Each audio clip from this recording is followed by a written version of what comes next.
Hey everybody, Shady C here. Now this video is only directed at Christians. And out of those of you Christians who have been divorced, it's only directed at those of you who did not get divorced on the two biblical exceptions.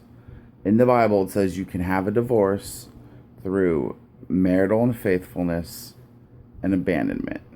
That's it. Now, if you're being abused or beaten, I cover that under abandonment because the man you married abandoned you. He's not the man you once had. Or for the men who've been beaten, because I know it happens, she's not the woman you once married. This is to those of you who, well, we just couldn't work it out, or any other non-violent reason or non-adulterous reason. You see, we have a problem in America, and we have a problem in Christianity. Now, bear in mind, I am one of you. I am a Christian as well. And that's why I wanted to make this video for you believers out there. The divorce rate is climbing. It's not going down, it's climbing. And what's funny is most of you who are anti-gay marriage, which, first let me say, I am not pro-gay marriage. I understand how you feel. I'm in your camp. But we need to take a break. We need to back off of gay marriage for a little bit. We need to get our own house in order. As the word says, we need to remove the plank from our own eyes. I'll tell you one thing. Divorce is worse than gay marriage. In fact, the word says God hates divorce. And what I've noticed among believers is a very disturbing trend. Basically, believers will hold anyone's feet to the fire on any sin. You're masturbating, that's a sin. You need to stop. You're gay, that's a sin. You need to stop. And then you go, okay, well, what about divorce? Their eyes widen, and they go, I read this earlier on some website. They were sitting there going, that must be a mistranslation. God didn't really mean he hates divorce. Divorce isn't a sin. Yes, it is. Let me explain why. When you stood in front of that pastor that day, you made a covenant, not just between two people, but between you, your spouse, and God. And God's not in the breaking covenant business. God's in the keeping covenant business.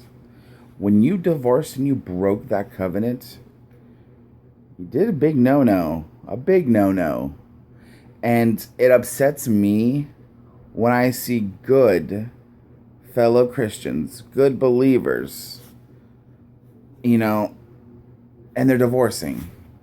And it's mostly us. It's mostly Christians. I don't care what anyone says. The divorce rate sorry. The divorce rate is as high as it is because it's mostly Christians. And they don't want to hear it. They don't want to hear it. All believers have a group of sins that they're very protective over. I'll give you an example. I went to Salvation Army a few years back, and their pastor was a woman. Now, I like to hold people's feet to the fire when it comes to hypocrisy. I have my own sins, but I know they're sins. I admit they're wrong. Most believers, when they sin, they have to, oh, that's not actually a sin. But anyways, like I was saying, I went to the Salvation Army once, and the pastor was a woman, and she was sitting there telling everybody how horrible homosexuality is, now horrible gay marriage is.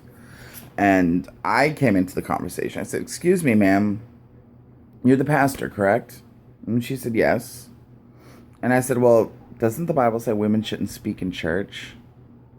And then right then, her eyes, I call it the Christian eye widen. They do this thing where they're trying to come up with an answer real fast. Oh. That was only for that group of people. That wasn't meant for the whole world. And I was puzzled. I'm like, wait a minute. So homosexuality, it says in the Bible it's a sin, right? Yes. That's meant for the whole world, right? Yes. That's in the Bible, right? That's how we know it's meant for the whole world, right? Yes. But that's in the Bible, but that's just meant for those group of people, right? Yes. I said, that don't make any sense. If it's in there, it's meant for everybody. That's why it's in there. And it's the truth. We are able to dance around any sin. Oh, no, God didn't mean that. No, God meant this. Well, I'm here to tell you people, it's a wake-up call. Do not get married unless you're sure, you're certain that's the one God has for you. If you do, you've committed adultery. And the next person you marry becomes an adulteress or an adulterer. It's in the word. I'm sorry. Don't shoot the messenger. Christians are about to get angry now. And it's very unfortunate that we have to do this. That I have to make this video. We tell people all the time to live by the word when we don't do it ourselves. Somebody once said, those who live in glass houses should cease throwing stones. So here's what I'm calling for. A complete back off of gay marriage. Just backing off completely until we get our own house in order. I once heard somebody say, since gay marriage isn't covered, since God doesn't condone gay marriage, it's not a real covenant. Okay? Well, then let's look at this here. What is worse? Making a fake covenant or making a real covenant and breaking it? I would say making a real covenant and breaking it would be worse. So once again, I'm going to end this video here, but I'm calling on all believers, no matter what you believe, what you are. If you're born again, you believe in Jesus Christ, a total back off of gay marriage and getting our own house in order. Because I'm sorry to tell you people, divorce is a sin. Anyways, everybody, this Shady C here. And remember, if you like my videos, I want you to like, subscribe, and share. If you do not like my videos, I want you to like, subscribe, and share. We're going on this journey, people, and I need your help. We're going for 200 subscribers. Woo!